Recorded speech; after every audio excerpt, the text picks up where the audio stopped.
Imagine this. You're a sailor on a creaking wooden ship. The year is 674 AD, and the Mediterranean night presses down like a shroud. The air smells of salt and fear. Suddenly, a sound, a guttural roar, rips through the dark. Before you can blink, a jet of fire screams across the water, not just scorching the deck, but clinging to it. A living nightmare that laughs at the waves lapping below. Water, your only savior, betrays you. The flames dance on its surface, unstoppable. In that moment, you're not just fighting an enemy, you're facing a force of nature, a weapon so alien it feels like sorcery. What was this fire that turned the sea into a battlefield and left empires trembling in its wake? I'm Dr. Elias Marwood, and for over 20 years, I've chased the ghost of Greek fire across dusty archives, windswept battlefields, and sleepless nights in labs from Athens to Oxford. It's not just a weapon to me, it's an obsession, a riddle wrapped in flame that's haunted me since I first read about it as a wide-eyed grad student. Was it a chemist's masterpiece, a sailor's doom, a secret so deadly it vanished into myth? I've felt its heat in every yellowed page and cracked ceramic shard I've held, and now I'm here to take you with me, deep into a story of war, wonder, and the shadows of a lost age. This isn't just history. It's a tale that'll sear itself into your soul. So grab a seat, hit that play button, and let's unravel the mystery of Greek fire together. Trust me, you won't look at fire the same way again. As we dive into this journey, let's start where it all began for me, and for the world that first felt its fury. The year was 674 AD, and I can still feel the tension of that moment, even though I've only lived it through the brittle pages of history. I was 26, a fresh-faced grad student, when I first stumbled across the story in a dimly lit corner of the Bodleian Library. The words leapt off the parchment, pulling me into a world where the Mediterranean wasn't just a sea. It was a crucible, a place where empires clashed and a new kind of fire was born. Picture Constantinople, the jewel of the Byzantine Empire, its golden domes glinting under a bruised sky. The city's walls stand like silent sentinels, but out on the water, a storm is brewing. The Umayyad Caliphate, a juggernaut rising from the sands of Syria, has been carving a path westward. Their ships, sleek dark silhouettes against the horizon, dot the coast from the Aegean to the Levant, their sails taut with ambition. They've got one goal: to choke the life out of Constantinople, the heart of an empire that stood for centuries. I've walked those shores, tracing their advance in my mind, and it's chilling to think how close they came. Inside the city, Emperor Constantine IV isn't sleeping. I imagine him pacing the deck of his flagship, a man in his 30s with the weight of a dynasty on his shoulders. His fleet isn't the biggest, maybe 100 galleys, their oars slicing through the waves, but it's got something the Umayyads don't. I've spent years piecing together what happened next from chronicles like the Chronographia of Theophanes, and it still gives me goosebumps. As the enemy closes in, a low hum rises from the Byzantine dromons, long, narrow ships built for speed and slaughter. Then it happens. A sound like a beast waking up, a hiss that turns into a roar. From the prows, bronze tubes spit a liquid that doesn't just burn, it lives. I can see it in my mind's eye, a jet of fire, golden and furious, arcing across the water. It slams into an Umayyad ship, and the chaos is instant. Sails catch like dry grass, the deck erupts in a symphony of crackling wood and shrieking men. The flames don't stop, they cling, spreading like a disease, eating through ropes and flesh alike. Worst of all, the sea, that eternal refuge of sailors, turns traitor. I've stood on docks from Izmir to Athens, staring at the waves, trying to fathom it. A fire that burns on water. The Umayyads thrash, dumping buckets over the side, but it's useless. The flames dance higher, mocking their efforts. For 3 years, from 674 to 677, this siege drags on. I've pored over maps, imagining Constantine's frustration as his fire ships hold the line but can't break the enemy's resolve. The Umayyads are relentless, their bases along the coast feeding a steady stream of reinforcements. But then comes the winter of 677, or maybe early 678. The dates blur in the old texts, and everything shifts. Constantine decides it's time. No more waiting, no more probing. He sends his fleet straight into the jaws of the Umayyad Armada, a head-on clash that history barely whispers about. I've hunted for details in every source I could find, from Byzantine annals to Arab poetry, and what I've pieced together is this. It was a slaughter. The Dromans glide forward, their siphons primed. The Umayyads, confident in their numbers, don't see it coming. Fire leaps from ship to ship, a chain reaction of destruction. I can almost hear the screams, the splintering of timber, the hiss of steam as the sea boils under the heat. By dawn, the water is a graveyard, charred hulks drifting aimlessly, the Umayyad dream of conquest reduced to ash. Constantine doesn't stop there. He sends an army into Asia Minor, crushing their land forces, and just like that, the siege collapses. The invaders limp home, tails between their legs, and Constantinople breathes again. That night was my introduction to Greek fire, not as a cold fact in a textbook, but as a living, breathing force. I remember sitting in that library, my coffee gone cold, my heart pounding. What kind of weapon could do this?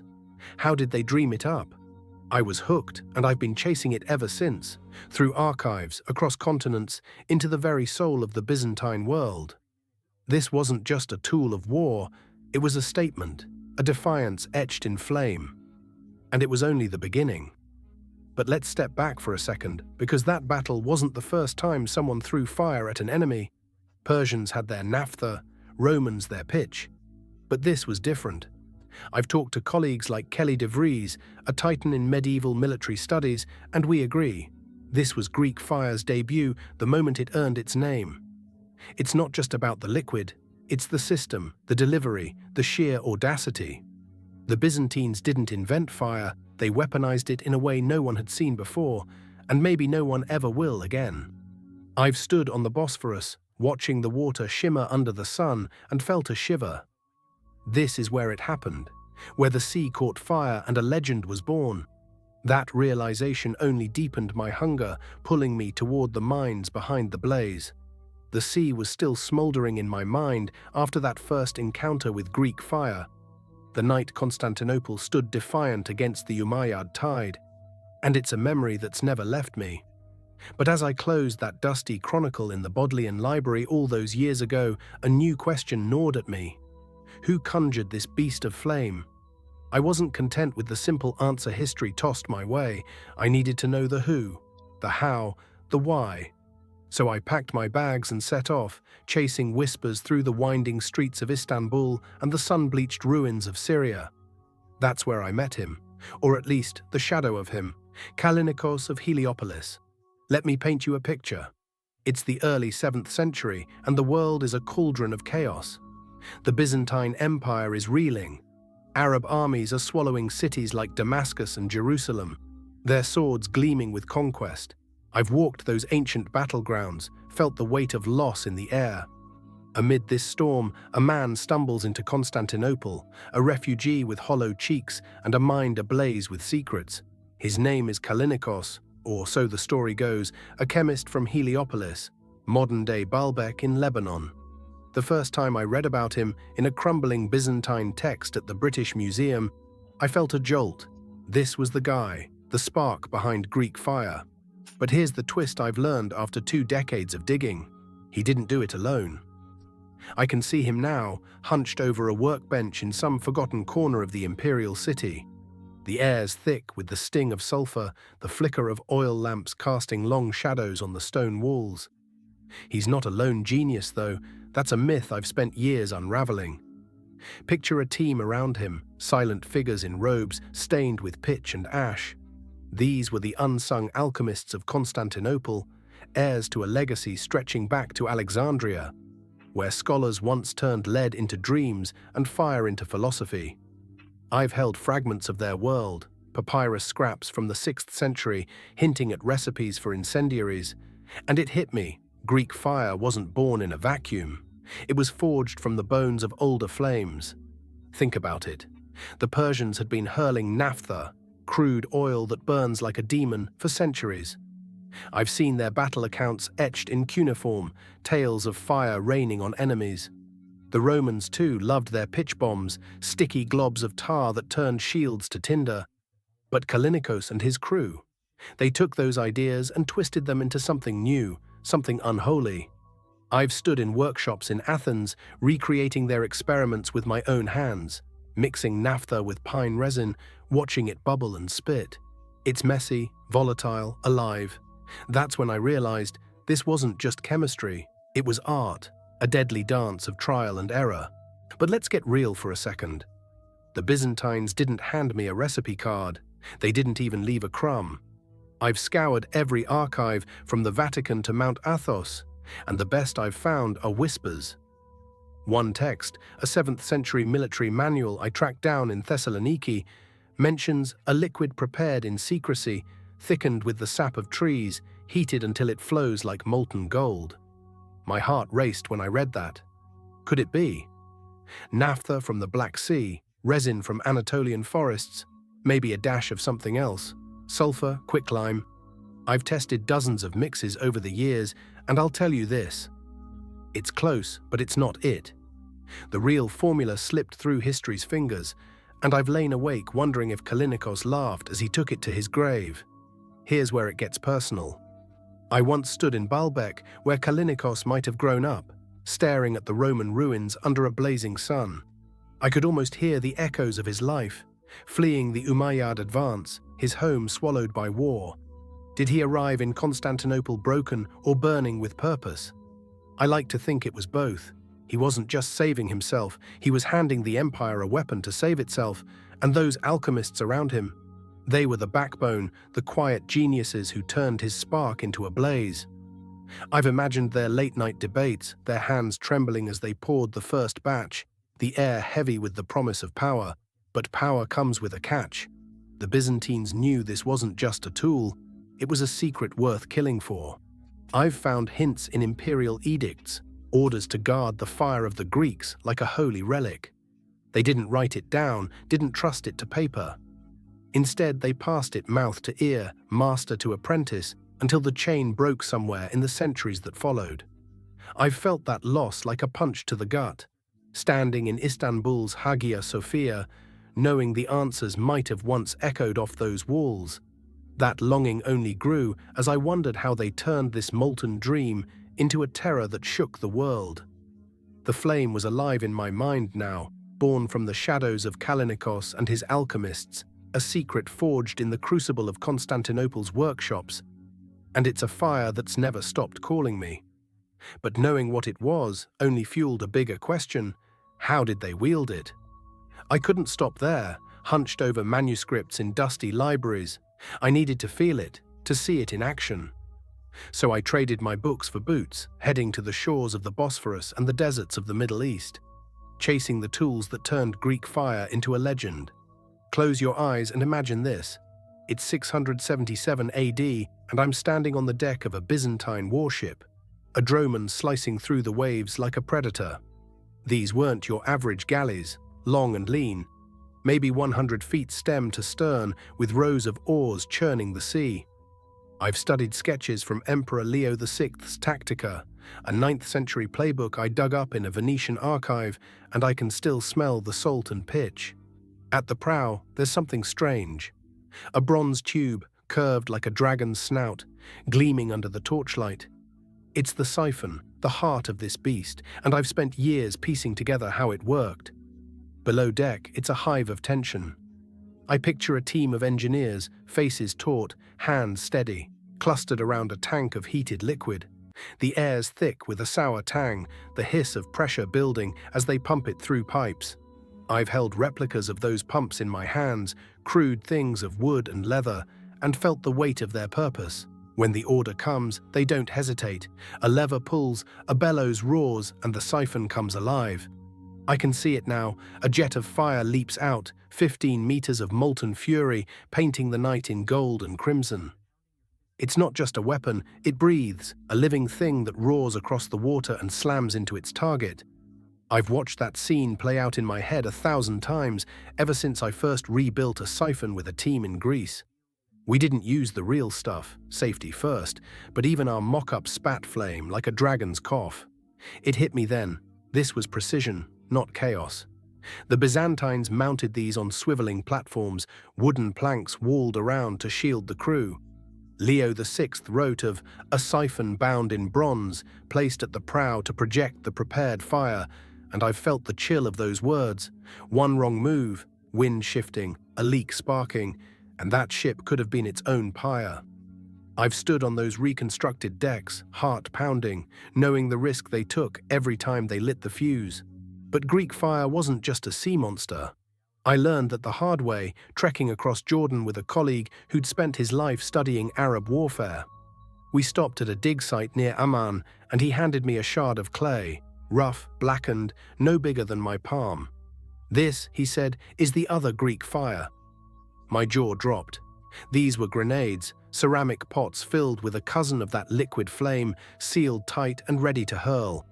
I've held dozens since then, pieced together from sites across the Middle East, and they tell a story of their own.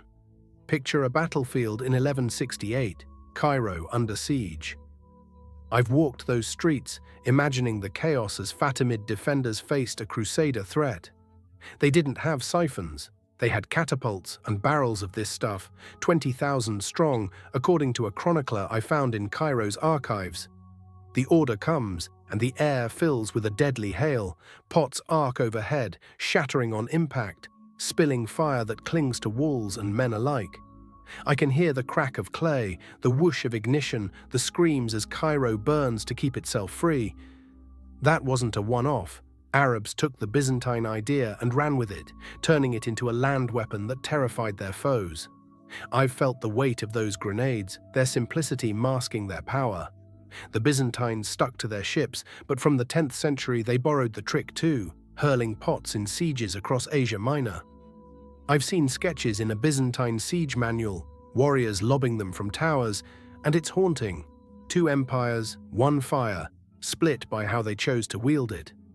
The siphon was a surgical strike, a naval nightmare. The grenade was raw, chaotic, a storm of flame anyone could unleash. Here's where it gets wild. I once stood on a cliff overlooking the Black Sea, watching the waves crash, and wondered, how did they make it work? The siphon needed a crew, engineers, pumpers, a commander barking orders. I've talked to naval historians who reckon it took 6 men per unit, each a cog in a deadly machine. The grenades, one soldier, one throw, and a city could burn. I've tossed replicas myself, empty, of course, and felt the thrill of that power, the terror it must have sown. But it wasn't flawless.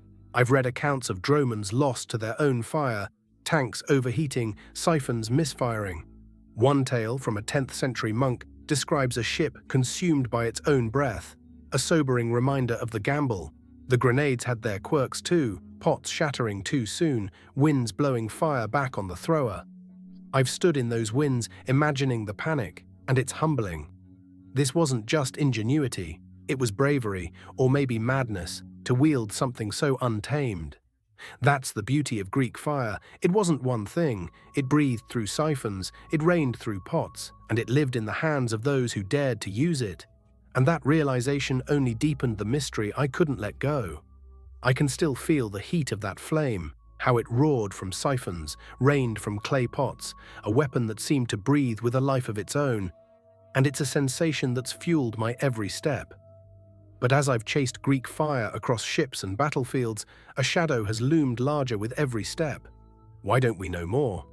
After 20 years of hunting, through archives from Oxford's quiet stacks to Istanbul's bustling bazaars, I've hit a wall, and it's not just time that built it. The Byzantines did. Picture Constantinople in the 7th century, a city buzzing with life yet cloaked in paranoia. I've walked its streets, modern Istanbul now, but the ghosts linger, and felt the weight of an empire under siege. The Umayyads were at the gates, their ships a constant threat, and Greek fire was the ace up the Byzantine sleeve. But it wasn't enough to wield it. They had to hide it. I first glimpsed this obsession in a 10th century text by Emperor Constantine Porphyrogenitus, a dusty scroll I unrolled in a Vatican vault. His words hit me like a thunderclap. Keep this fire a secret. for Christians alone, and only in the imperial city. I sat there, staring at the ink, realizing this wasn't advice, it was a command, a vow to bury the truth. That vow wasn't idle. I've pieced it together from fragments, military orders, whispered anecdotes, and it's chilling. The Byzantines didn't just lock the recipe in a vault, they shattered it. Imagine a workshop where no one knows the full picture. The chemist mixes the liquid, his hands stained with resin, but he's blind to the siphon's design. The engineer tends the bronze tubes, sweat beading on his brow, but he's never seen the brew. I've talked to historians like John Holden who've studied this compartmentalization, and we agree. It was genius. No single soul held the key, so no traitor could spill it all. I've felt that frustration, standing in a lab, holding a piece of the puzzle, knowing the rest is dust. But secrecy bred something else. Stories.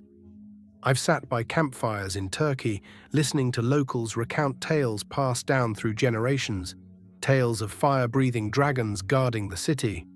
It's not hard to see where they came from. Sailors who faced Greek fire didn't write manuals, they spun yarns. I found one gem in the Ingvar saga, a Viking epic I tracked down in Stockholm. Ingvar the far-travelled, an 11th century adventurer, saw it firsthand. They blew with bellows at a furnace, and from a brass tube flew much fire, burning a ship to white ashes. My hands shook as I read that, not because it explained the siphon, but because it didn't. It's poetry, not science, and it's all we've got. That's the trap I've fallen into time and again. The sources are a maze of awe and exaggeration. I've pored over Arab chronicles like those of Al-Tabari, where Greek fire is a divine scourge that turns fleets to cinders. Byzantine writers like Theophanes call it the fire prepared by God's will. I've sat in cafes in Damascus, sipping tea with scholars who laugh at the hyperbole, but it's no joke to me. Every glowing word buries the truth deeper, turning a weapon into a myth. I've felt that weight, knowing the grandeur drowned the details, leaving me with echoes instead of answers. Here's where it gets personal. I once stood in the Hagia Sophia, its dome soaring above me, and wondered, did these walls hear the secret? I've traced the Byzantine court from emperors to generals and found a culture obsessed with control. They didn't trust paper, too easy to steal, so they whispered it. Master to apprentice, a chain of trust that held for centuries. But chains break. Wars, plagues, the fall of Constantinople in 1453.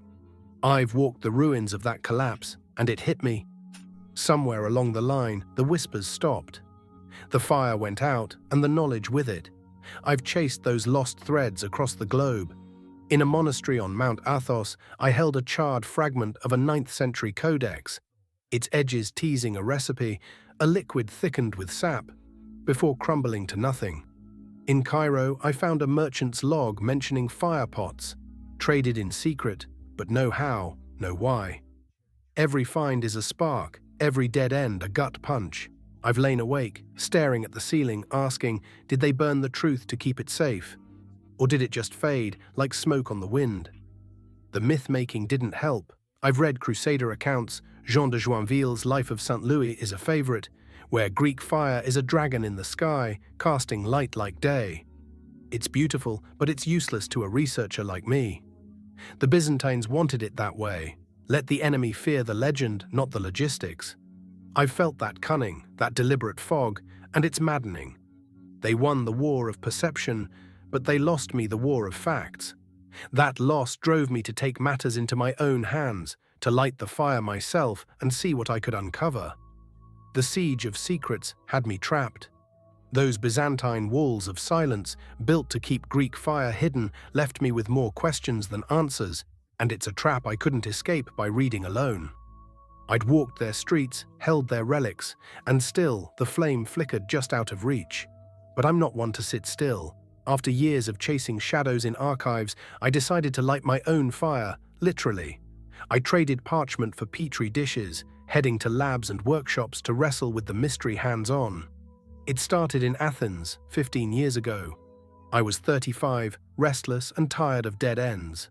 I'd read every theory, saltpeter from the 19th century romantics, petroleum from sharper minds like James Partington, and none felt right.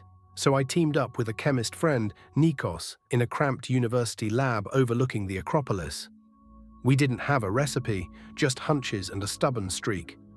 I remember the first mix, naphtha, a crude oil fraction I'd sourced from a supplier in Turkey, blended with pine resin from the Peloponnese.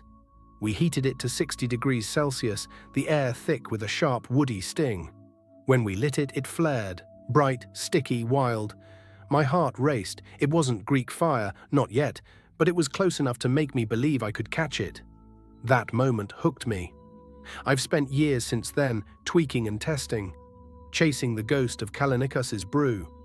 Partington's History of Greek Fire and Gunpowder, a dog-eared copy I've carried everywhere, argues it was distilled petroleum, a gasoline-like liquid that could mimic a flamethrower.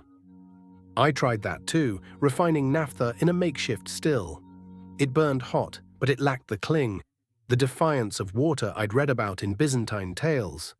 Another theory, from medievalists like Kelly de Vries, points to quicklime, calcium oxide that heats when wet. I tested it in a backyard in Oxford, watching it steam and sputter, but it didn't roar like the siphon fire I'd imagined.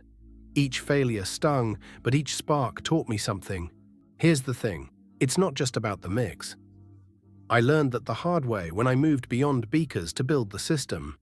In 2012, I joined a team of engineers in Thessalonica, a gritty port city where the Byzantine past feels alive. We wanted the siphon, the dragon's maw that made Greek fire a naval terror. I'd studied Leo VI's Tactica until my eyes blurred. A bronze tube, bound and placed at the prow. We built one, wooden base, swiveling mount, a clunky pump rigged from leather and iron. No live ammo, of course, safety regs, but we used a stand-in, a thick oil mix. I'll never forget the day we fired it. A lever yanked, a bellows wheezed, and a 10-meter jet of flame spat out, curling in the wind. I whooped like a kid, but then the tank hissed, metal groaning under heat. We shut it down fast, too close to a disaster. I stood there, breathless, knowing why the Byzantines rarely risked it. That near miss was a wake-up call. I've replayed it in my head, picturing those droman crews, 6 men per siphon, hands trembling as they pumped a volatile brew. The chronicles don't say it, but I've felt it. One leak, one gust, and they were ash. John Holden, a Byzantine tech expert I've swapped notes with, reckons the tanks were heated to pressurize the liquid, a ticking bomb on a wooden ship. I've smelled that danger in every test, and it's humbling. Greek fire wasn't just clever, it was a gamble, a dance with chaos that only the boldest could pull off. But what about the grenades? I couldn't stop at the sea. I've held those clay shards from Jordan, imagining Arab catapults hurling them in Cairo, 1168. So I tried that too. Not throwing fire, mind you, but mixing a batch to match. Naphtha again, thickened with resin, sealed in a pot. I lit a sample in a controlled pit, and it stuck. Burning slow, stubborn, like the stories said. It wasn't the siphon's fury, but it had its own menace, a quiet killer that could turn a city to cinders. I've stood in that smoke, coughing and grinning, feeling the echo of those medieval hands. Theories keep piling up. Some say sulfur for extra kick. I've smelled its rotten egg bite in my mixes. Others push saltpeter, the gunpowder precursor, but I doubt it. The Byzantines predated that tech. My best guess, a naphtha base, resin to cling, maybe a secret kicker we'll never pin down. I've run dozens of trials, over 50 by now, each one a step closer, each one a tease. The flame's there, but the soul of Greek fire, the exact alchemy, slips away. I've lain awake after every test, replaying the glow, asking, am I chasing a phantom? Here's where it gets real. I've dragged colleagues into this, chemists, engineers, even a pyrotechnics guy from a film set. We've burned through grants, singed eyebrows, laughed over beers after near misses. One night in Athens, Nikos looked at me, eyes glinting, and said, Elias, you'll never catch it. It's not meant to be caught. I bristled, but he's half right. The Byzantines didn't just hide the recipe, they made it a riddle. Every mix I've tried works, sort of, but none scream Greek fire. It's like chasing a song you've only heard in dreams. That chase has taken me beyond the lab, into the places where its embers still glow. The flame was in my hands now, or as close as I'd ever get, flaring in labs, spitting from siphons, teasing me with its secrets. And it's a fire that's never stayed still. Greek fire wasn't content to linger in my test tubes or the dusty pages of Constantinople's past. It spread, leaving trails of ash and ore across empires, a fire that refused to be tamed. I've chased those trails, from the windswept Cyclades to the sun-scorched Nile, and every step has deepened my obsession. First stop, the Cyclades, 727 AD. I've sailed those Greek islands, their whitewashed villages clinging to cliffs, and felt the ghosts of that year. Emperor Leo III, a lion of a man, faced a rebellion. Hellas and the Cyclades rising against him. I can picture him, steely-eyed, dispatching his fleet from Constantinople. The rebels had ships too, but they didn't have Greek fire. I've studied the account in a Byzantine chronicle I found in Istanbul, and it's sparse but vivid. The imperial dromons swept in, siphons roaring, and the sea turned to gold. Rebel vessels, wooden and proud, went up like torches, their crews leaping into waves that offered no mercy. I've stood on those shores, watching the horizon, and imagined the glow, how it must have looked like a painter's dream, a canvas of fire and water. Leo crushed the revolt, and Greek fire's legend grew taller. Fast forward to 941, and I'm on the Black Sea, tracing another echo. The Rus, fierce warriors from Kiev, came raiding in their longships, dragon-headed, swift, fearless. I've seen replicas of those boats, sleek and deadly, and felt their menace. But they met the Byzantine fleet near the Bosphorus, and Greek fire turned the tide. I found a snippet in the primary chronicle, a Rus text I dug up in a Moscow library. The Greeks had a fire that burned us like lightning.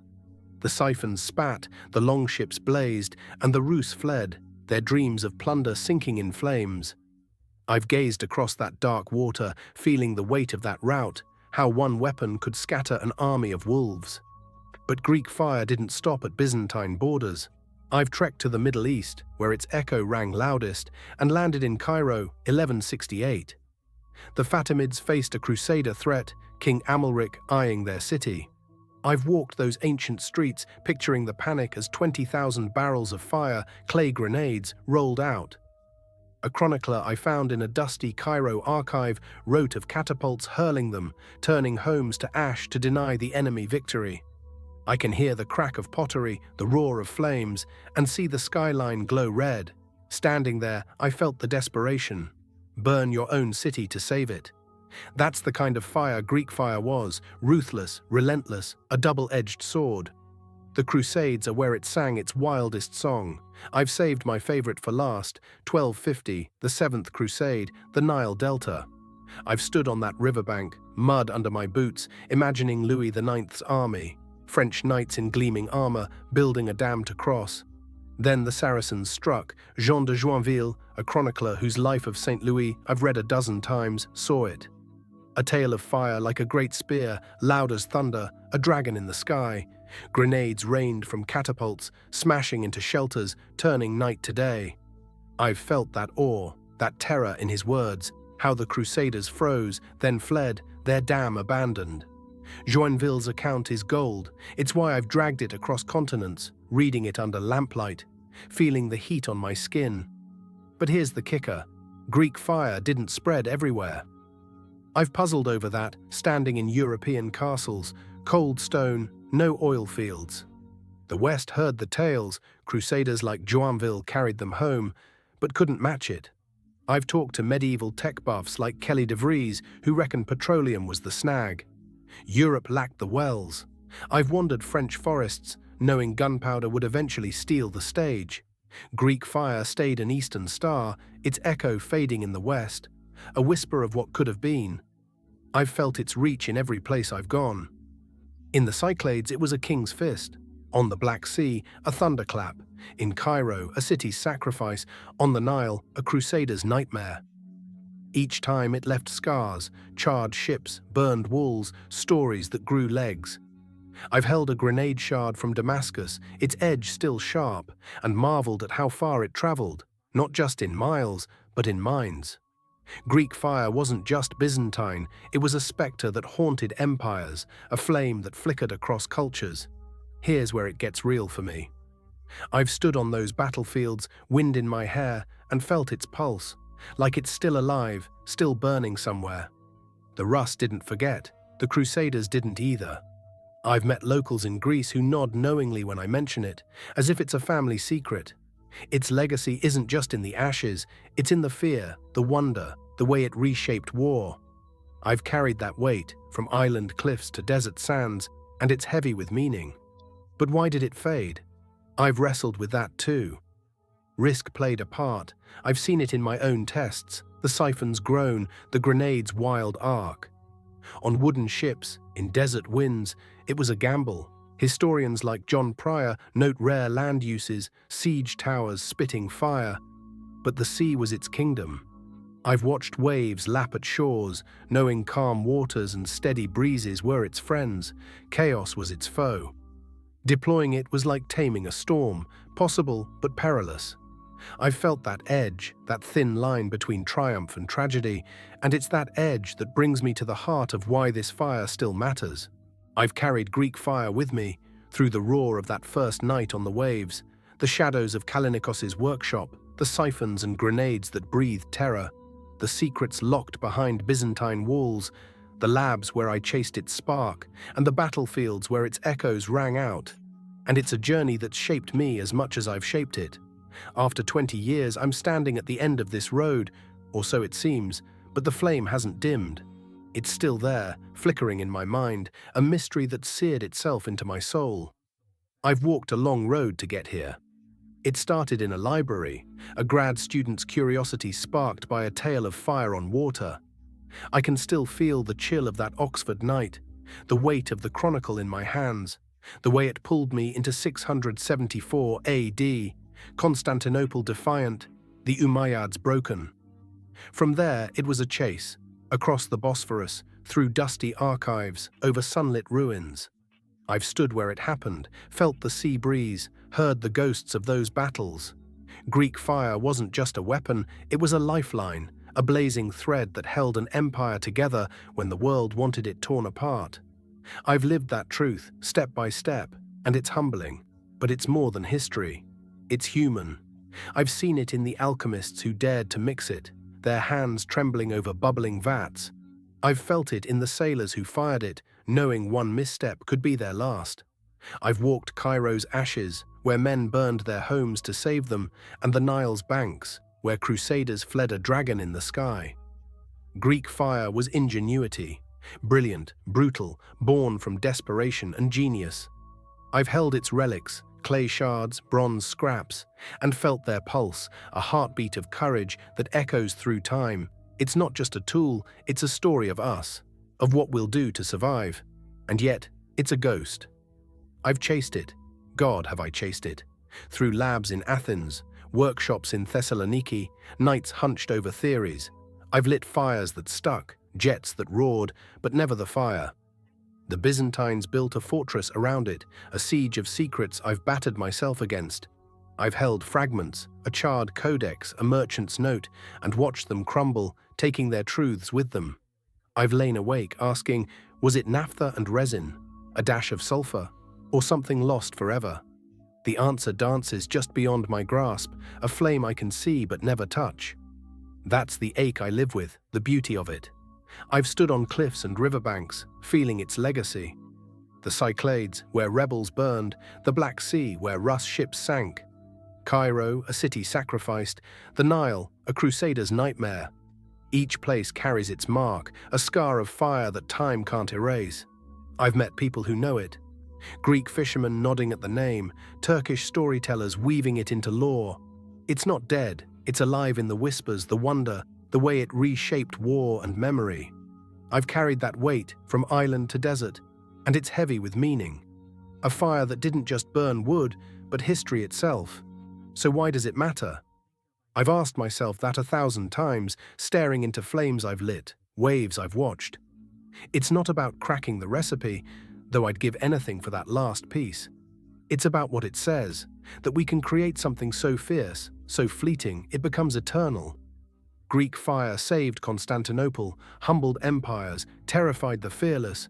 I've felt that power in every test, every tale. It's a mirror, showing our brilliance, our recklessness, our will to defy the odds. I've lived it, breathed it, and it's changed me. Here's where it gets personal. I'm not the kid in that library anymore. 2 decades have grayed my hair, lined my face, but they've lit a fire in me that won't die.